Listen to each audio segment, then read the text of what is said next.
Have you ever wondered if there are certain words that instantly make your English sound more natural, more like a native speaker? Well, that's exactly what this lesson is about. I'm going to share with you 20 powerful words and expressions that will instantly upgrade your communication. This episode is designed to be interactive and practical, with real examples that you can start using right away. Hi, my name is Peter, and I'm really glad to have you here for another episode. Today, we're going to dive into a topic that can completely change the way you speak English.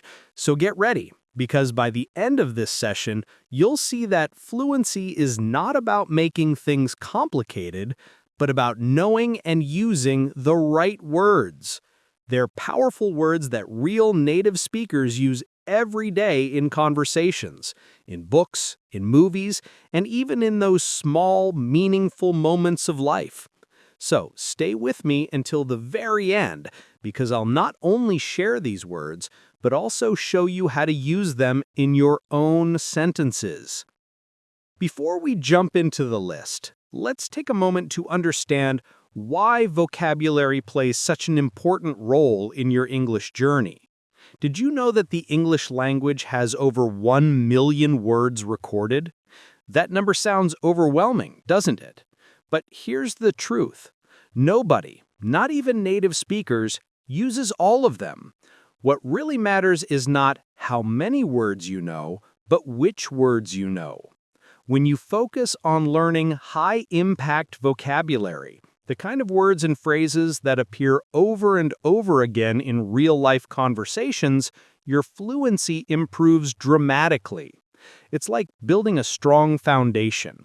You don't need every single brick, but you do need the right ones in the right place. Choosing smart, practical vocabulary will give you confidence, help you express yourself clearly, and make your English sound smoother, more natural, and much more effective. Let's start with our first two words, leisure and staycation. The word leisure refers to your free time, the moments when you are not working or studying, and you choose to relax or do something you enjoy. For example, you could say, "In my leisure time, I love reading books or going for a walk in the park." Notice how using the word gives your sentence a more natural and fluent tone. Now, the second word is staycation. This is a modern word that combines stay and vacation.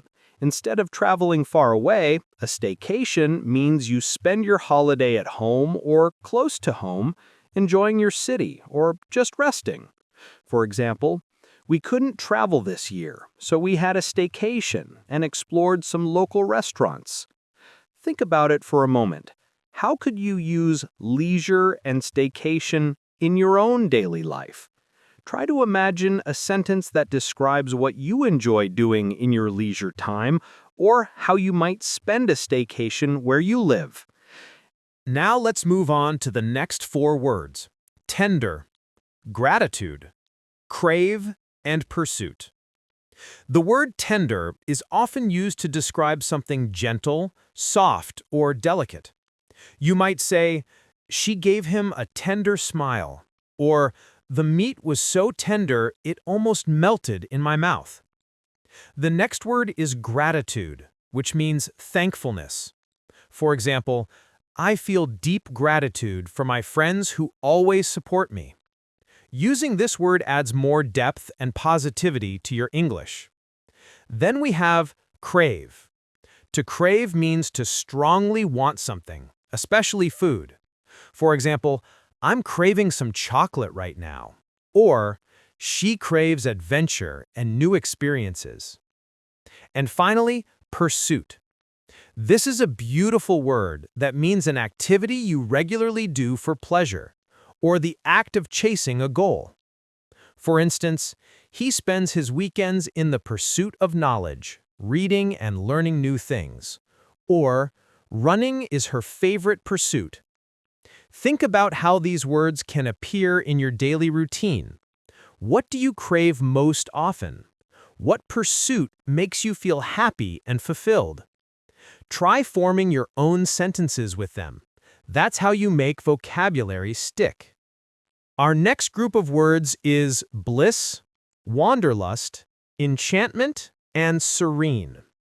The word bliss describes a state of complete happiness, a joy so deep that it feels almost perfect.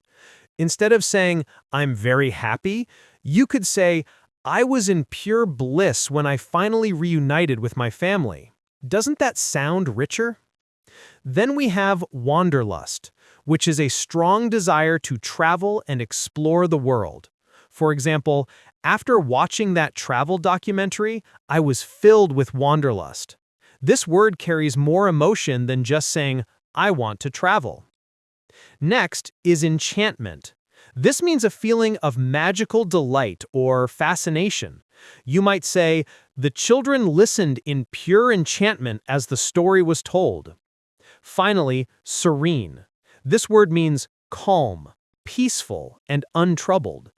Instead of saying, "The place was very quiet," you could say, "We enjoyed a serene afternoon by the lake." Notice how these words elevate your English. They don't just describe, they paint a picture and add more feeling than the simpler, more common options. Now let's look at 4 more words and phrases that connect strongly with modern life: bed rotting, glimmers, mindfulness, and growth mindset. The expression bed rotting is new and very popular online. It describes staying in bed all day, doing nothing, often just scrolling your phone or resting without energy. For example, on Sunday, I allowed myself a full day of bed rotting. Then we have glimmers. This is the opposite of triggers. While triggers bring stress, glimmers are small, simple moments that bring joy and comfort. For instance, the smell of fresh coffee in the morning is one of my glimmers. Next is mindfulness, which means being fully present and aware of the moment without judgment. Instead of worrying about the past or future, mindfulness teaches you to simply notice and appreciate what is happening right now. For example, practicing mindfulness while eating helps me slow down and enjoy my food. And finally, growth mindset. This is the belief that abilities and intelligence can be developed through effort and learning. Instead of saying, "I'm not good at English," with a growth mindset, you would say, "I can improve my English if I keep practicing." These words are powerful because they describe modern habits and attitudes. They help you talk about how people live today, both online and offline. Let's continue with 3 beautiful and very expressive words: ambiance, indulgence, and cherish. The word ambiance refers to the atmosphere or mood of a place. Instead of saying, "The restaurant is nice," you could say, "The ambiance of the restaurant was romantic, with soft music and candlelight." Notice how that makes the description more vivid and elegant. Next we have indulgence. This word describes the act of allowing yourself to enjoy something special, often a little luxurious or unnecessary. For example, chocolate cake is my guilty indulgence. Or, a spa day was exactly the indulgence I needed after a stressful week. Finally, cherish. This is a very emotional word that means to deeply value or care for someone or something. For instance, I truly cherish the memories of my childhood. Or, she cherishes her time with her family every evening. These words help you express not just actions, but feelings, how you experience places, pleasures, and the people or memories that matter most to you. Now let's finish our list with 3 powerful words: splurge, surrender, and euphoria. To splurge means to spend more money than usual on something special, often as a reward for yourself. For example, I don't usually buy expensive clothes, but I decided to splurge on a designer jacket. Or, she splurged on a first-class ticket for her dream vacation. Then we have surrender, which means to let go, to give in, or to accept something fully. It can be used in many ways. Let's continue with 3 beautiful and very expressive words: ambience, indulgence, and cherish. The word ambience refers to the atmosphere or mood of a place. Instead of saying the restaurant is nice, you could say the ambience of the restaurant was romantic, with soft music and candlelight. Notice how that makes the description more vivid and elegant. Next, we have indulgence. This word describes the act of allowing yourself to enjoy something special, often a little luxurious or unnecessary. For example, chocolate cake is my guilty indulgence, or a spa day was exactly the indulgence I needed after a stressful week. Finally, cherish. This is a very emotional word that means to deeply value or care for someone or something. For instance, I truly cherish the memories of my childhood, or she cherishes her time with her family every evening. These words help you express not just actions, but feelings, how you experience places, pleasures, and the people or memories that matter most to you. Now let's finish our list with 3 powerful words: splurge, surrender, and euphoria. To splurge means to spend more money than usual on something special, often as a reward for yourself. For example, I don't usually buy expensive clothes, but I decided to splurge on a designer jacket. Or she splurged on a first-class ticket for her dream vacation. Then we have surrender, which means to let go, to give in, or to accept something fully. It can be used in many ways. He surrendered to the music and started dancing. Or sometimes you need to surrender control and trust the process. Finally, euphoria. This is a strong word that describes extreme happiness, a rush of joy that feels almost overwhelming. For example, the team felt pure euphoria when they won the championship, or she experienced euphoria when she held her baby for the first time.